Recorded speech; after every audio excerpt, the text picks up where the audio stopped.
નમસ્કાર વિદ્યાર્થી મિત્રો, પ્રજ્વલિતો જ્ઞાનમય પ્રદીપ સાથે આપણે વિડિયો લેક્ચરમાં મળ્યા છીએ. તો આજે આપણે 9મા ચેપ્ટરની અંદર છઠ્ઠો લેક્ચર લેવાના છીએ, જેમાં આપણે બળના આઘાત પરની ટૂંક નોંધ વિશેનો અભ્યાસ કરવાના છીએ. સાથે સાથે ન્યૂટનના ગતિના ઉપયોગો પણ આપણે જોવાના છીએ. તો બે ટોપિક ઉપર આપણે અભ્યાસ કરવાના છે. અત્યાર સુધી આપણે બે નિયમ જોઈ ગયા, ન્યૂટનના ગતિનો પહેલો નિયમ અને ન્યૂટનના ગતિનો બીજો નિયમ. બંને એકબીજા સાથે જોડાયેલા છે, તેના ઉપયોગો આપણે અહીંયા જોવાના છે. તો સૌથી પહેલું છે બળના આઘાત પર ટૂંક નોંધ લખો. બળનો આઘાત એટલે શું? તો બળ અને બળ લાગતું હોય તે દરમિયાન સમયના ગુણાકારને બળનો આઘાત. બળ અને સમય ના ગુણનફળને એટલે કે ગુણાકારને બળનો શું કહે છે? આઘાત કહે છે. બળ અને બળ લાગતું હોય તે દરમિયાન સમયના ગુણાકારને બળનો આઘાત કહે છે. ન્યૂટનના ગતિના બીજા નિયમ પરથી F બરાબર ma આવું સૂત્ર આપણે સાબિત કરી ચૂક્યા છીએ. તો F એટલે બળ બરાબર dp upon dt. અહીંયા dt જે છે નીચે છે એટલે ઉપર જશે, એટલે શું થશે? F dt બરાબર F dt is equal to dp. F dt ને આપણે બળનો આઘાત કહીશું. F dt એટલે શું થયું? અહીંયા બળ અને સમય નો ગુણાકાર થયો. બળ એટલે F, સમય એટલે dt, એનો શું થયો? ગુણાકાર. એટલે એને આપણે બળનો શું કહીશું? આઘાત. અને dp એ પદાર્થના વેગમાનમાં થતો ફેરફાર. dp એ શું છે? તો પદાર્થના વેગમાનમાં થતો ફેરફાર. ફરીથી એકવાર, F is equal to dp upon dt. dt છેદમાં છે, એને આ બાજુ લઈ ગયા, F સાથે ગુણાકાર થયો એટલે F dt is equal to dp. તો F એટલે બળ, dt એટલે સમય. તો અહીંયા બળ અને સમયનો ગુણાકાર, જેને કહીશું બળનો આઘાત. એટલે F ગુણ્યા dt એટલે કે બળ ગુણ્યા સમયના ગુણાકારને આપણે શું કહીશું? બળનો આઘાત. અને dp જે ઉપર અંશમાં છે તેને આપણે પદાર્થના વેગમાનમાં થતો શું કહીશું? ફેરફાર. આ રીતે આપણે એને ગણી શકાય. તો બળના આઘાતનો SI એકમ શું? તો બળના આઘાતનો SI એકમ બળનો ન્યૂટન એટલે કે કિલોગ્રામ મીટર પ્રતિ સેકન્ડ, એટલે કે ન્યૂટન, અને સમયનો સેકન્ડ એટલે અહીંયા ગુણ્યા s, એટલે કિલોગ્રામ મીટર પ્રતિ સેકન્ડ હતું. અહીંયા એક સેકન્ડ ઉપર આવશે એટલે શું થશે? અહીંયા બળનો કિલોગ્રામ મીટર પ્રતિ સેકન્ડ સ્ક્વેર, એટલે છેદમાં સેકન્ડ સ્ક્વેર હોય, ઉપર એક સેકન્ડ એટલે એક સેકન્ડ ઉડી જાય. એટલે એને આ રીતે પણ લખી શકાય, કિલોગ્રામ મીટર પ્રતિ સેકન્ડ. અથવા તો બળનો SI એકમ ન્યૂટન છે એટલે ન્યૂટન, અને શું લઈ શકાય? S. એટલે આ રીતે આપણે તેને ગણી શકીએ. આ એનો શું છે? એકમ છે. પદાર્થના વેગમાનમાં થતા ફેરફાર ફક્ત બળના મૂલ્ય વડે મેળવી શકાતો નથી, પણ જેટલા સમય સુધી બળ લાગે છે તે સમય અને બળના ગુણાકારથી મેળવી શકાય છે. આપણે અહીંયા વ્યાખ્યામાં જ લખ્યું છે કે બળનો આઘાત બળ અને બળ લાગતું હોય તે દરમિયાનના સમય. એટલે બળનો આઘાત તે વેગમાનમાં થતા ફેરફાર ફક્ત બળના મૂલ્ય વડે મેળવી શકાતું નથી. તેના માટે તે જેટલા સમયમાં બળ લાગે છે તે સમય અને બળનો શું કરવો પડે? ગુણાકાર. અને તેનાથી તે શું કરી શકાય? બળનો આઘાત મેળવી શકાય. વેગમાનમાં થતા ફેરફારને જાણી શકાય. બળનો આઘાત એ પદાર્થના વેગમાનમાં થતા ફેરફાર જેટલો જ છે. બળનો આઘાત કોના જેટલો છે? કારણ કે અહીંયા આપણે dp is equal to f dt. f dt એટલે બળનો આઘાત અને dp એટલે વેગમાનમાં થતો ફેરફાર. એનો મતલબ એ બંને સમાન થયા. કોણ બે? તો બળનો આઘાત અને વેગમાનમાં થતો ફેરફાર. આ બંને કેવા થયા? સમાન. બંનેના મૂલ્યો સમાન હોય છે. જેટલો બળનો આઘાત લાગે તેટલો જ વેગમાનમાં થતો ફેરફાર હોય. જેટલો વેગમાનમાં થતો ફેરફાર હોય તેટલો જ બળનો શું લાગે? આઘાત. બળનો આઘાત એ કઈ રાશિ છે? સદિશ રાશિ છે, જેને દર્શાવવા માટે મૂલ્ય ઉપરાંત દિશાની પણ જરૂર પડે છે. તેની દિશા કોના પરથી નક્કી થશે? તો બળની જે દિશા છે, કારણ કે એમાં બળ આવે છે, બળ અને સમય. સમય તો અદિશ રાશિ છે, પણ બળ એ કઈ રાશિ છે? સદિશ. અને બળનો આઘાત એ પણ સદિશ રાશિ છે. માટે બળના આઘાતની દિશા જો નક્કી કરવી હોય તો બળની દિશામાં એ બળનો આઘાતની દિશા શું કરવી પડે? નક્કી કરવી પડે. તો આ રીતે આપણે બળના આઘાત પરની નોંધ લખી શકીએ. જે આપણે ન્યૂટનના ગતિનો ત્રીજો નિયમ શીખવાના છીએ. એ ન્યૂટનના ગતિના ત્રીજા નિયમમાં તમને બળના આઘાતની જરૂર પડશે. એટલે વ્યાખ્યા યાદ રાખજો. ફરીથી એકવાર, બળ અને બળ લાગતું હોય તે દરમિયાનના સમયના ગુણાકારને, ગુણનફળને બળનો આઘાત કહે છે. બળનો આઘાતનો SI એકમ છે કિલોગ્રામ મીટર પ્રતિ સેકન્ડ અથવા તો ન્યૂટન સેકન્ડ. અને બળનો આઘાત એ સદિશ રાશિ છે. બળનો આઘાત એ જ પદાર્થના વેગમાનમાં થતા ફેરફારનું મૂલ્ય છે. એટલે બંનેનું માપ કેવું હોય છે? સમાન હોય છે. તો આ થયો પ્રશ્ન બળના આઘાતની. આગળનો પ્રશ્ન છે ન્યૂટનના ગતિના ઉપયોગો જણાવો. અલગ અલગ અહીંયા આપણે ઉદાહરણ દ્વારા આપણે તેના ઉપયોગો સમજવાના છે. સૌથી પહેલું છે કે ક્રિકેટર બોલ કેચ કરતી વખતે તમે આ પરિસ્થિતિને જોઈ છે. એનું અવલોકન કરો કે જ્યારે ક્રિકેટર બોલ કેચ કરીને તે પોતાના હાથને દડાની ગતિની દિશામાં પાછળ લઈ જાય છે. કોઈ પણ ક્રિકેટર જ્યારે કેચ કરે દડાને તો સીધો કેચ નહીં કરે, કારણ કે એનાથી દડો હાથમાંથી છટકી જાય એટલે અથવા તો વાગે, માટે દડાને જે ગતિ છે એની દિશામાં તે પાછળ હાથ લઈ જાય. આમ કરવાથી વધારે વેગમાનથી આવતા દડાનું વેગમાન ઘટે છે, ધીમે ધીમે ઘટે છે.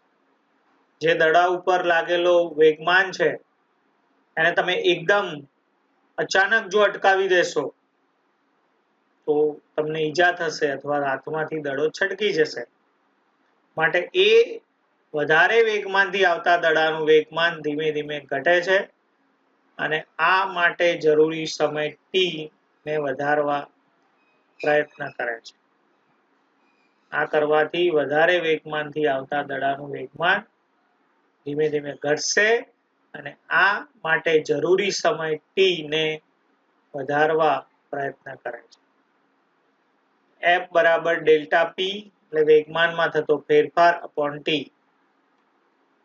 t વધારવાથી f નું મૂલ્ય ઘટે છે.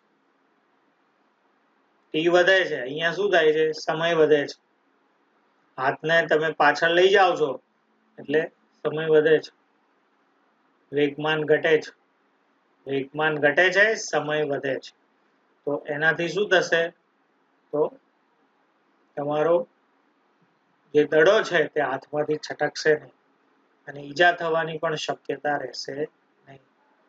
માટે F બરાબર ડેલ્ટા p અપોન t અનુસાર t વધારવાથી, t એટલે સમય વધારવાથી f નું મૂલ્ય ઘટે છે અને બળનું મૂલ્ય શું થાય છે? ઘટે છે. પરિણામે જે ખેલાડી છે એને કોઈ જાતની ઈજા થશે નહીં, દડો હાથમાંથી છટકશે નહીં અને સરળતાથી તે દડાને શું કરી શકાય? કેચ કરી શકાય. બીજી વાત છે ઊંચી કૂદની રમતમાં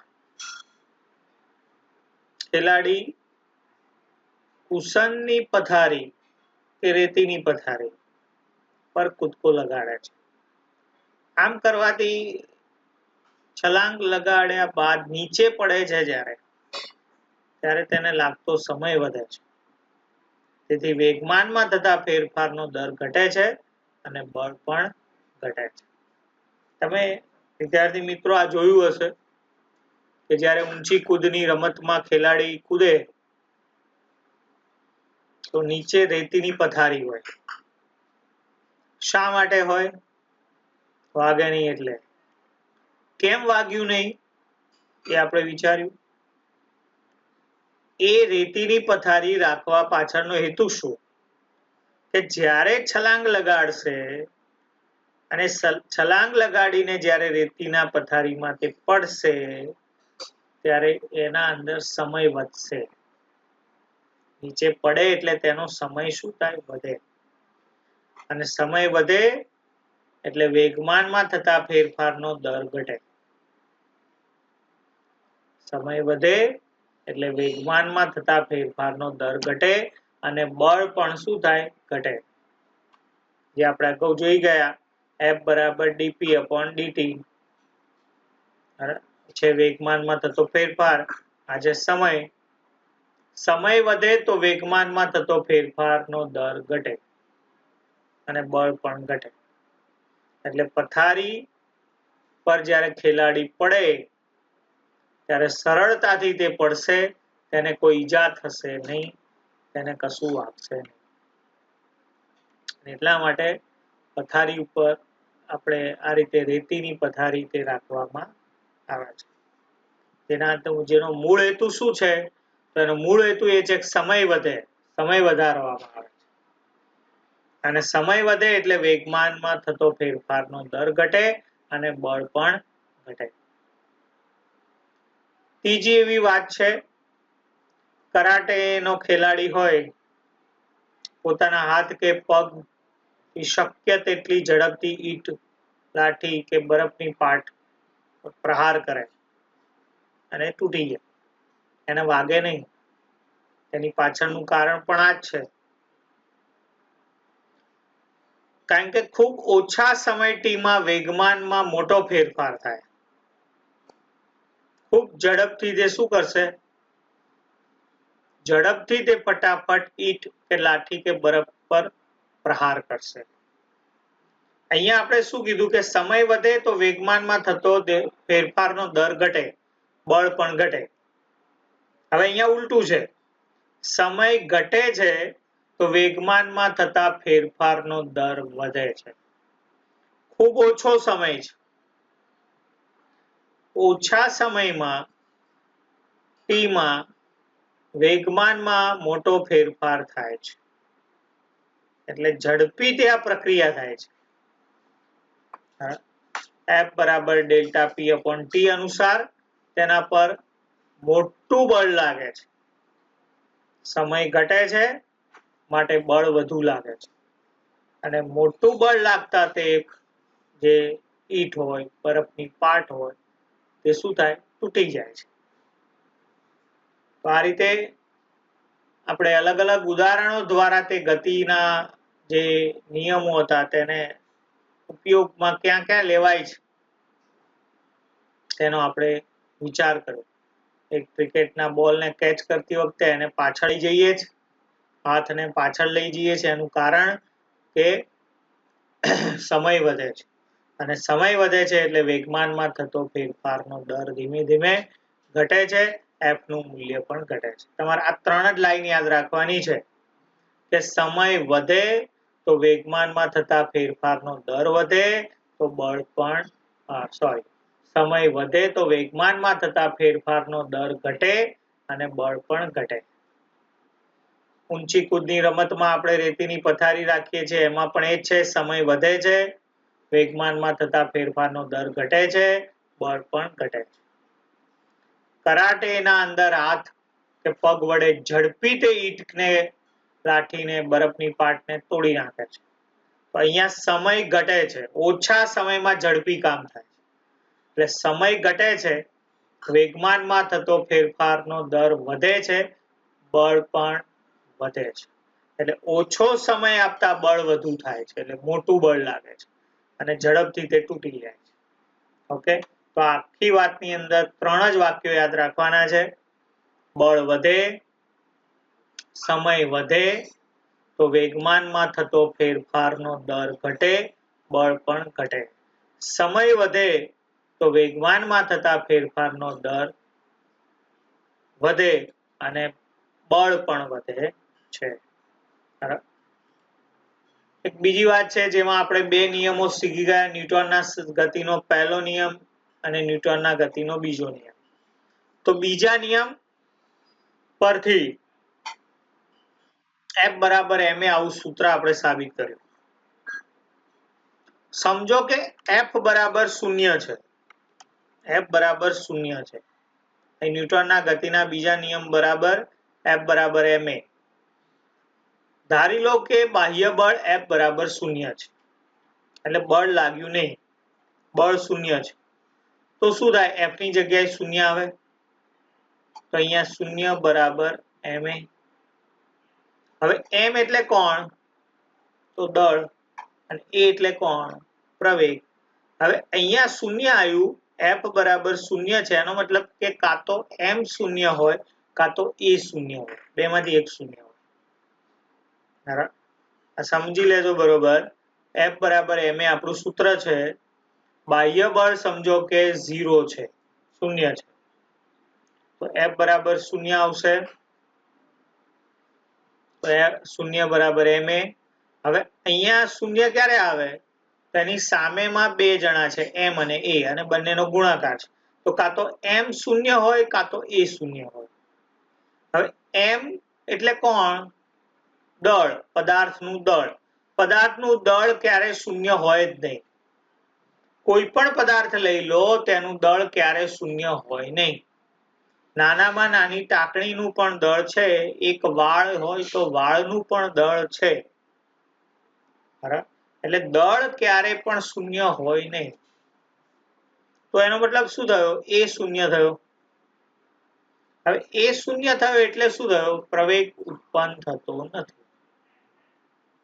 હવે પ્રવેગ ઉત્પન્ન થતો નથી એટલે પદાર્થ પ્રવેગી ગતિ કરાવી હોય તો અસંતુલિત બળની જરૂર પડે. પદાર્થની પ્રવેગી ગતિ કરાવી હોય તો તેના પર અસંતુલિત બાહ્ય બળની જરૂર પડે છે. તો અહીંયા બીજા નિયમ પરથી આપણે આ વાત સમજી શકીએ છીએ. ફરીથી એકવાર F બરાબર ma જે ન્યૂટનના ગતિના બીજા નિયમે સૂત્ર આપ્યું. પહેલો નિયમ શું આપે છે? બળની વ્યાખ્યા. યાદ રાખજો, 3 નિયમ કંઈક ના કંઈક આપે છે. ન્યૂટનના ગતિનો પહેલો નિયમ શું આપે છે? તો બળની વ્યાખ્યા આપે છે. બીજો નિયમ શું આપે છે? તો બળનું મૂલ્ય આપે છે, એટલે કે સૂત્ર આપે છે. આ F બરાબર ma સૂત્ર કોણે આપ્યું? તો ન્યૂટનના ગતિના બીજા નિયમે, એટલે કે બળનું મૂલ્ય આપે છે. હવે F બરાબર 0 છે, તો અહીંયા 0 બરાબર ma. એનો મતલબ કાં તો m 0 હોય કાં તો a 0 હોય. m એટલે દળ, પદાર્થનું દળ ક્યારેય 0 હોતું નથી. એનો મતલબ કે a 0 થયો, a 0 થયો એટલે a ઉત્પન્ન થતો નથી. એના પરથી પદાર્થના પ્રવેગી ગતિ કરાવવી હોય તો અસંતુલિત બાહ્ય બળની જરૂર પડે. સંતુલિત બળ લગાડો તો પદાર્થ પ્રવેગી ગતિ કરતો નથી. તો આ ત્રણેયની વાત આપણે તેના દ્વારા સમજ્યા. આજે જે પ્રશ્નો ચાલ્યા તે આપણે એકવાર લખવાના છે, 3 થી 4 વાર આપણે શું કરવાના છે? વાંચવાના છે, તૈયાર કરવાના છે. હજુ પણ આગળ આપણા પ્રશ્નો બાકી છે. અહીંયા ન્યૂટનના ગતિના બીજા નિયમના અનુસંધાનના પ્રશ્નો પૂરા થયા. બળનો આઘાત એ ન્યૂટનના ગતિના ત્રીજા નિયમમાં આપણને જરૂર પડશે, એટલે આપણે આજે તે ચલાવ્યો. નેક્સ્ટ લેક્ચરમાં આપણે ન્યૂટનના ગતિનો ત્રીજા નિયમની વાત કરીશું.